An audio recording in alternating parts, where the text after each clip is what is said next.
అధికారంలోకి వచ్చిన తర్వాత తమను ఇబ్బందులకు గురిచేసిన ప్రతి ఒక్కరికి వడ్డీతో సహా చెల్లిస్తామన్నారు యువగళం పాదయాత్రలో నారా లోకేష్.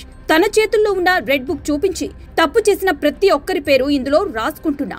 అధికారంలోకి వచ్చిన తర్వాత వారిపై చట్టపరమైన చర్యలు ఉంటాయని వార్నింగ్ కూడా ఇచ్చారు. చెప్పినట్లుగానే అధికారం అడ్డు పెట్టుకుని అవినీతికి పాల్పడిన వైసీపీ నేతలపైన చర్యలు ప్రారంభించింది కూటమి ప్రభుత్వం.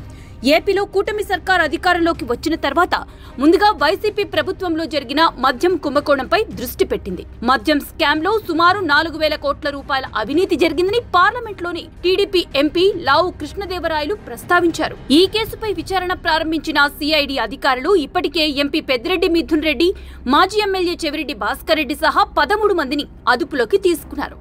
ఇదే కేసులో కింగ్ పిన్ కోసం వేట కొనసాగుతోంది. ఇక మద్యం కుంభకోణంలో అసలు సూత్రధారులు ఒక్కొక్కరుగా బయటకొస్తున్నారు.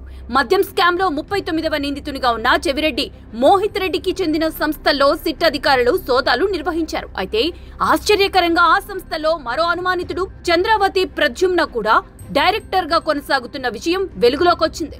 దీంతో మరిన్ని సంస్థల్లో సోదాలు నిర్వహించిన సిట్ అధికారులు ఈ కేసులో సజ్జల భార్గవరెడ్డి కూడా ఉన్నట్లు సిట్ అధికారులు ఆధారాలతో సహా గుర్తించారు. దీంతో ఇప్పుడు అన్ని వేళ్లు సజ్జల భార్గవరెడ్డి వైపు చూపిస్తున్నాయి.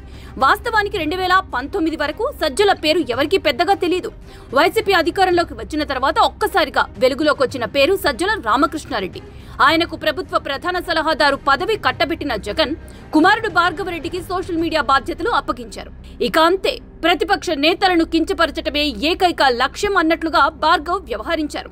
చివరికి కుటుంబ సభ్యులపై కూడా అతి నీచమైన పోస్టులు పెట్టే స్థాయికి దిగజారిపోయాడనేది వాస్తవం. దీంతో రెడ్ బుక్ లో ఫస్ట్ పేరు సజ్జల భార్గవ్ రెడ్డిదే అనే మాట అప్పట్లో బాగా వినిపించింది. ఇప్పుడు లిక్కర్ స్కామ్ కేసులో భార్గవరెడ్డి పేరు బయటికి రావడంతో అరెస్ట్ ఖాయమంటున్నారు వైసీపీ నేతలు.